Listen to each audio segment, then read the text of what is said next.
Oh, we are live! How are we, lads?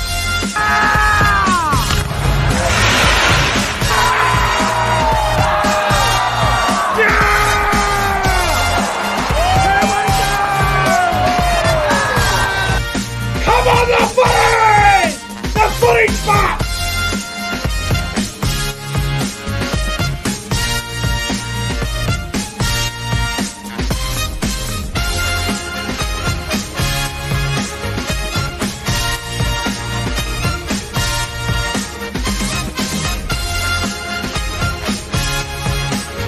Guys, subscribe to the channel.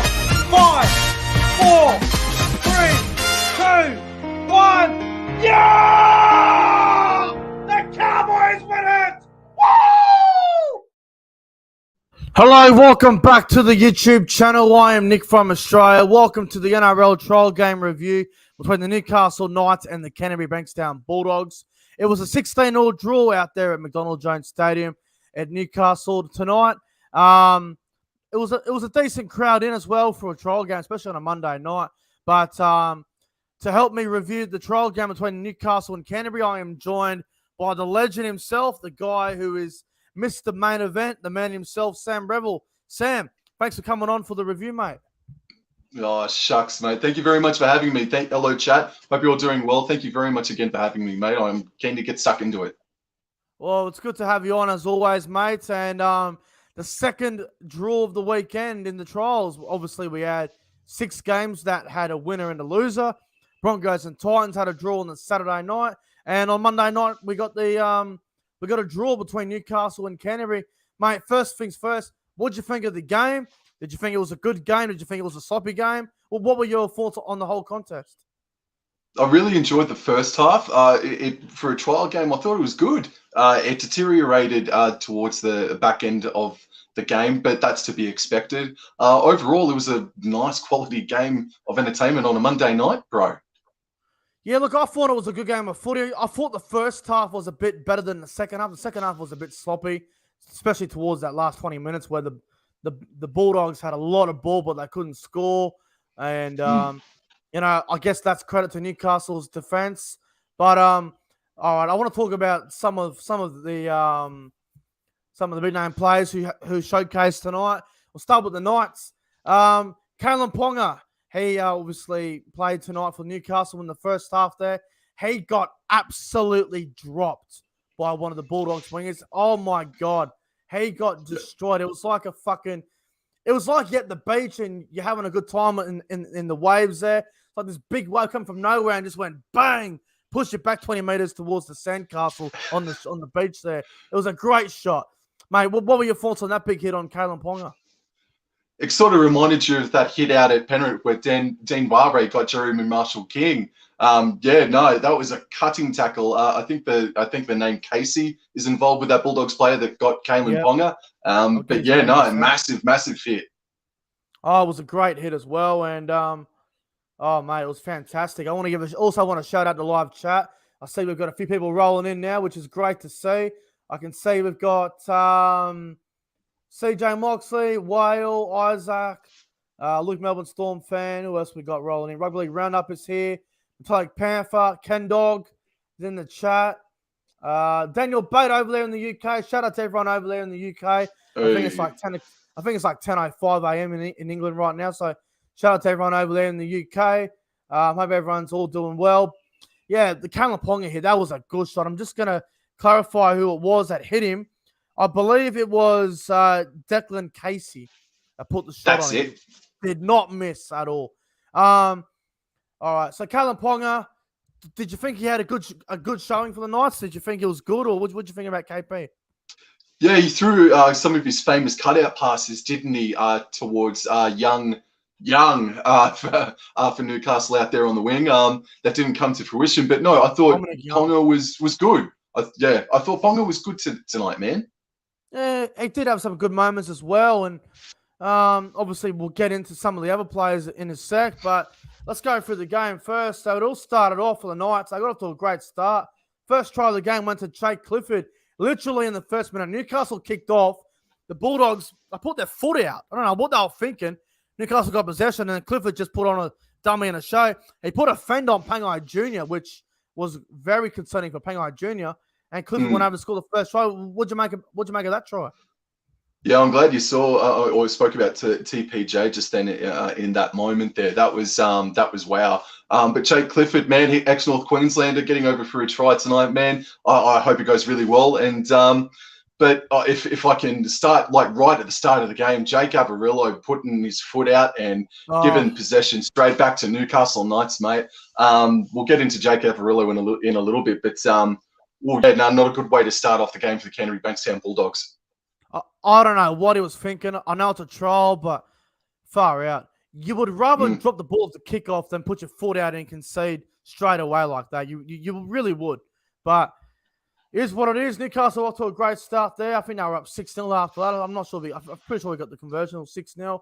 Then after that, there was a try to now help me pronounce his name. I believe it was his young back rower, Gerard Monacia. I can't pronounce his name. I give up. Yeah, I struggled too. Monacia, or something like that. The big back rower, number 12 for the Knights. He went over and scored a nice try. What'd you make of him? Yeah, he's a big lump of a lad. There's been a lot of good things coming out about him over recent times. And I want to say, if you go back and check it out, I might be overreacting, but Jeremy Marshall-King sucked the leg out in an attempted trip. Yeah, I saw your Instagram story about that. Yeah, whether or not it's attempted or whether or not it does make contact, he needs to be looked at by the judiciary, in my opinion, mate. I couldn't believe how early in the season someone was attempting a trip, mate. Mate, there's been all sorts of drama all weekend about players getting suspended and sin bins and all sorts of drama happening all weekend. And that was very dumb as well from our Marshall King. I don't know what he was thinking there. And then in the 22nd minute, the Dogs scored their first try of the game after being down 12-0. Jade Knockenball goes over and scores in the corner. It was denied earlier in the game, which I thought the first no try he had, I thought he got to the line. I really did. But of course, you got to go with the on-field decision of no try. And then Knockenball ends up scoring in the 22nd minute. What do you think about Knockenball's try there for the Dogs? Well, it came off the back of Calen Ponga getting absolutely poleaxed. And then there was a break made about 60, 70 odd meters, and then they spread the ball out correctly all the way out to Knockenball, and he got the try. It was a good try. The Dogs hit back there. And then not long after that, Newcastle made a bit of an error. I think it was a bit of chaos happening. And then Matt Duffy picks up the ball. Soon as Duffy picked it up, there was no one near him. I'm like, well, try time. Duffy was gone. No one for Newcastle is going to track down Matt Duffy. When he gets open space, no one on Newcastle is going to track him down. And, I mean, it's like he tries sort of thing. He just come off I think they tapped it back and someone missed the ball and Duffy picked it up and it was gone. That was a great try from Matt Duffy. What were your thoughts on that whole situation? Yeah, the second opportunist try for the evening for the Canterbury Bankstown Bulldogs. But you're right. As soon as he got it in the hands, it didn't matter who or what was in front of him, mate. It was drinks down, mate, for sure. It was a good try. Oh, it was gone. And then I think at that point we got, what was it, 12-all, I believe it was, or 12-10 or something. I think it was 12-10 at half time, I believe, in favour of Newcastle. And then, I don't know, actually, no, fuck me. There was another try before half time, actually. Dominic Young in the 34th minute. How could I forget? Dominic Young. Now, the pass from Adam Clune, the double pump, this was a brilliant ball. And this is a really good sign for Newcastle because going into the season, you look at Newcastle, they made the top 8 the last 2 seasons. Everyone's got question marks on the Knights, and I know it's only a trial game, but Clifford and Clune had some very nice, promising signs, in my opinion, in the halves. And the pass from Adam Clune was very good. The double pump, the ball over to Dominic Young, just the time that he had. I thought it was a very, very nice ball. What were your thoughts on this whole thing from Clune setting up Dominic Young? I thought that was a great try. Yeah, I mean, Ponga's famous for his cutout pass, but I mean, now the opposition have to be wary of what Adam Clune can do now, man, because he fired that out of a cannon. It was a really good double pump pass out to Dominic Young, man, wasn't it? Hope to see more of that from Mr. Clune throughout 2022. I have no doubt that we will, and I know people are going to say, oh, Adam Clune, you know, he couldn't crack the Dragons 17 in the halves, and people are going to say he's not a good player and all this, but hey, here's the thing. Sometimes you can't fit them all in, and it's best to take your talent somewhere else where you might get an opportunity. So good on Adam Clune. Yep. The game he played for the Dragons last year, I think the game against Parramatta, I remember at Bank West, where he was outstanding. I think there's another game he played against Newcastle where he was very good last year. So Adam Clune's no slouch. He's going to be a good player. And I think him and Clifford, whether it clicks straight away or it takes time, I don't expect much from Newcastle this year, but Adam Clune, I think he can really get better. So I think he's definitely a player to keep an eye on this year. But halftime, I think it was 16-12 or something, or in favour of Newcastle. And then in the 60th minute, the Bulldogs, they got a try there through Reece Hoffman. I thought that was a very nice try as well for the Doggies hitting back there. What'd you make of Reece Hoffman? Well, it came off the boot off Bailey Biondi Ottie, mate, and I thought he looked pretty good tonight. And Hoffman, mate, I mean, he wasn't on the field for long, but he got himself a meat pie. But another sort of opportunist try. It was more manufactured this time round. But it was an okay try. But yeah, Bailey Biondi Otto, man, yeah, bring it on. So obviously the game ended in a 16-all draw, and you can't take too much out of it because it's a trial game. But I got to say. Yep. Newcastle played, I'd say, probably 80% of their best 1-17 for round one. They played their entire back line except for who's missing? Tawala was missing in the back line. Halves are the same. Safidi and Clemmer are probably the front row. Obviously, Frizzell was there. Barnett didn't play. Rendell will probably play hooker with Brayley being out. Kurt Mann might be the 13. Jacob Saifidi on the bench with Lachlan Fitzgibbon. Did Twala even play? If he did, he didn't play long. Not Twala, no. They did play a lot of their team, at least 80% of their team.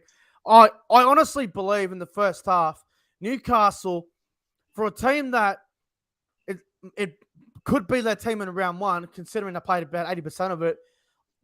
For me personally, they played way too similar to what they did last year. They look the same. The only difference is his name, Mitchell Pearce. They look too similar to me. They haven't changed much. Their attack looks the same. The defensive structures also look the same. When you go into a new season and you lose an experienced halfback like Mitchell Pearce and a good player like Connor Watson, you've got to change it up a little bit. And I thought Newcastle they played very similar to what they did last year in this trial game, which I think could be a bit of a concern for Newcastle. I don't want to take too much out of it, but what are your thoughts on that assessment? I think you're not too far off the mark, mate. Again, you just said that it's a trial, so they've got to get more accustomed to each other. But you're right, the 1 through to 7 was pretty much what's going to take the field in round one. And if they stayed on the paddock, if they all stayed on the paddock in the second half, I think it's a completely different scoreline, like 32 points to 18 sort of thing. But considering what they were up against, I think they should have put more points on the board. And I think your assessment in them playing the same way almost towards the back end of the season was very similar, mate. I think you're spot on money there, bro. If you're going into a season where you make the top 8 the last 2 seasons, you're going into a new season, you lost your experienced halfback over to Catalans over in the Super League, and you bring in a bit of an inexperienced half, and your style of play still looks the same, it is a bit of a concern for me. Now, I'm not going to sit here and write off Newcastle and say, oh, they're going to have a dog shit year, they're going to come last and all this. I just think they need to make a few more changes to the way they play. I think their style of football is good. It's not a boring style at all, Newcastle. I think they're a very entertaining team to watch when they're on, but they need to be a bit more different. They're too similar to what they have been the last 2 years. I think they need a bit more of a change for me. I don't know. I could be taking too much out of the trial game here, but they just look too similar to me, bro. No, I am in agreement with you. And again, they all pretty much went off a couple of minutes into the second half or at halftime sort of thing. And I think if they did stay all on the field, I think it would have been a much bigger scoreline towards Newcastle. No doubt about it. Mate, what'd you think about, obviously there wasn't much in it, but Daniel Saifidi and Luke Thompson nearly got into a big fight. They had a bit of a frigate. They were fuming at each other. You could hear on the Fox, if you're listening to it, you could hear him like he was swearing at him, or if you couldn't hear that, you could see the mouth talk. You could hear they were saying, oh, you fucking asshole, fuck you, and all this. You can hear him going off. I mean, it's only a trial game. Was Daniel Saifiti and Luke Thompson going too hard, maybe in the trial game, going up at each other like that, almost getting into a fight? First time that they've been on TV all throughout 2022, the past 6 months or so, mate. The adrenaline was going. They were getting into it. I don't think there would have been any sort of history between those two in recent seasons anyway, man. So I think the adrenaline was just pumping, bro. There's nothing in it. I was hoping to see a fight, but anyway, obviously you can't do it nowadays. But Newcastle looked all right, I thought, in the first half with their big name players, but it's going to be interesting to see how they go this year. I'll talk about the Bulldogs real quick. Did anyone in the Bulldogs halves impress you to play halfback this year? Obviously, Matt Burton will be the 5'8". You've got Wakeham, Averillo, and you've also got Kyle Flanagan. Kyle Flanagan didn't play a lot tonight, which I was a little bit disappointed about. I was hoping to see Kyle Flanagan out there for about 40 minutes. He only played about, I think it was 20 minutes. I saw him out in the field. Who should be the Bulldogs halfback for round one? All right, so I'll give you a bit of an answer here, mate. I was not impressed by Jake Averillo at all, and all throughout the entire offseason, it's been earmarked that he's going to be the halfback partnering Matt Burton in the halves, man. And from the very first kickoff of the game, mate, it seems like the residue of the failings of Canterbury last season are still within that side a bit there, bro. Brandon Wakeham didn't do anything. Their attack, it did nothing, mate. As we just said, both their tries in the first half were opportunistic. And nothing was created. The only time that they even looked remotely capable of manufacturing a try was when Bailey Biondi came on, and he put the boot up, and eventually something came of it, mate. But I know it's a trial, but boy, howdy, man, I don't think Averillo is the answer in the halves for the Canterbury Bankstown Bulldogs. And we do have to see Kyle Flanagan, but at the moment it's Flanagan and Burton for me in the halves this season. I feel so sorry for Kyle Flanagan too, because I thought the way he was treated at the Roosters towards the back end when he was playing dog shit, and then he got let go, went to the Bulldogs at the start of last year, had a very, very poor team around him, wasn't able to do what we know he can do, and obviously it knocked his confidence. And then when he came on and played, it's hard to really remember what he did. I think he put a nice cross-field kick, which led to a goal line dropout at one point there. Averillo, I thought he was up and down this game. I thought he had some good moments, but he's not a halfback, man. Averillo is either a centre or he's a jersey 14. Now, I look at Averillo, I can also see him as a fullback, but they've got Dufty there for 1 year, so I don't see him playing fullback over Dufty. I don't see him playing 5'8" because Matt Burton is not going to play halfback, even though it feels like the way the Bulldogs are playing at the moment with the halfbacks, it feels like Matt Burton will be the main controlling half the way things are looking at the moment, which I said will happen. At the end of last year, I said the Bulldogs will end up playing Matt Burton at halfback because they got no other halfback to control the team. Now, that's not Matt Burton's strengths at all. It's like playing Nico Hines at halfback. He's not a halfback. He needs to be playing 5'8" as well. So, Averillo, he's a good player, man. I really rate him, but he ain't no halfback. Brendan Wakeham, with all due respect, New South Wales Cup standard player at best, in my opinion. And as for Kyle Flanagan, well, I reckon they should give him the first crack and give him 3 games at halfback. He should play halfback against the Cowboys, the Broncos, and whoever they play in round 3. I can't remember who they play in round 3. I think it's Manly or someone. They should be. Yes. They should play Flanagan the first 3 rounds. If he fails, then get rid of him and go buy someone else. Because I don't think Averillo and Wakeham are the answer. No, so I'd probably stick Averillo out on the wings, man, which is where he sort of made his mark a year or so back, wasn't it? I think we're in complete agreement, man. I think Flanagan and Burton are the way to go. And Matt Burton, at such a young age, man, he was such an important X factor to Penrith last season. And Burton, man, he needs to just stay strong throughout this year, man. He needs to stay patient as well. I hope his confidence doesn't get knocked down. I don't think it will. I don't think it should. But Burton just needs to remain patient and keep on going strong, mate. Yeah. Last thing I want to touch on. Yes. Tavita Pangai Jr., good player. Gave away a couple of penalties. Now, he had this big shot before the goal line early in the first half where I can't remember exactly. I think it might have been on Might have been on It wasn't Gagai or Gagai. someone. I can't remember who it was on. He put Yeah, on this big hit on someone. Now, I know it wasn't a penalty and the referee played on. There might be a small shoulder charge in that I've seen. Now, I don't want to get Bulldogs fans' hopes. You know, I don't want to get them worried. But Pangai Jr. could be in a little bit of trouble. I took a good look at this and I replayed it before I did this review. There was no penalty in the game, none of that. But Pangai Jr. could be in a little bit of hot water for a little shoulder charge. Do you think he might be in the shit? With the carryover points he has, if he does get the lightest charge, then he is in hot water. And yeah, it wasn't full on chest contact. And he definitely put a little bit of his shoulder into it. I see what you see, man, but I mean, who knows what's going to happen with the judiciary, bro?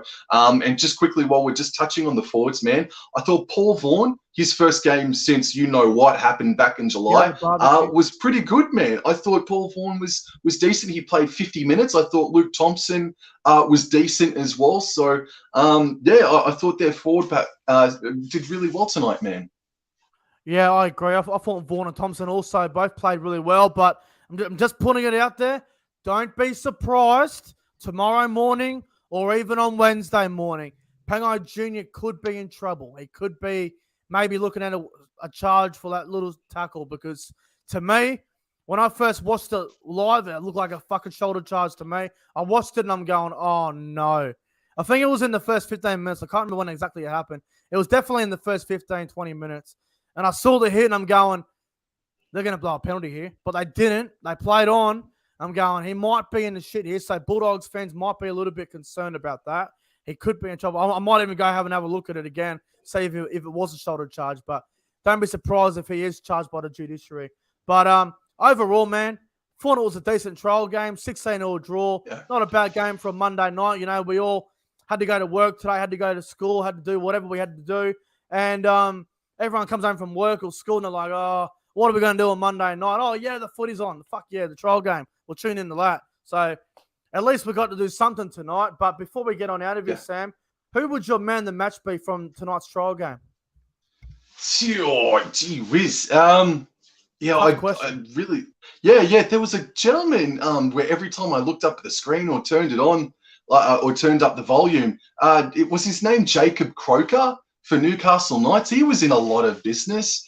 No, I mean, there was so many players. I mean, I think they said that 66 players were used in tonight's trial.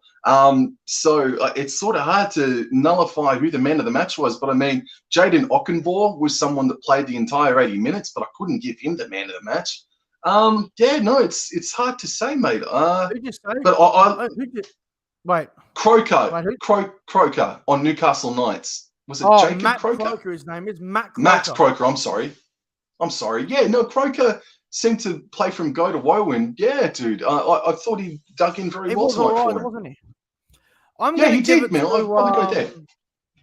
There's two guys that I'm looking at. I thought Matt Duffy was very good for the Dogs, and Adam Clune, I was so impressed with him. I want to give him man of the match. It's between those two for me. I'm going to go Adam Clune. I was impressed with Adam Clune. I thought his kicking game was good. I thought his control was because he played halfback. See, could have played 5'8". And in the preseason and in the podcast and in late night shows that we've done in the off season, I have given a lot of criticism to Clune and Clifford because I think they're the exact same. I still stand by that, but I thought Adam Clune played really well tonight, so I'm going to give Adam Clune man the match. But not a bad trial game for a Monday night, 16-0 draw, not bad at all. No, it was some good entertainment. And just, if I may ask a question without notice, Nick, man, what did you think of Kurt Mann at lock? I thought at times he was good as a link-up man. I thought he was very energetic. There was something there with Ponga and Mann where Ponga put in a deft little kick and Mann was right on top of it as well. I thought Mann was okay, but it's yet to be proven how tough he can remain when he's trying to make those big tackles inside the forward pack when a big bopper's coming towards him sort of thing. I thought he was okay without being brilliant. He had some nice moments out there, but I don't think he can play 80 minutes at hooker at lock at all. I don't think so. Yeah. I think Newcastle are better off starting the year off with Barnett at lock and going with Frizzell and Fitzgibbon in the back row, or Frizzell and Brody Jones whichever way they want to go.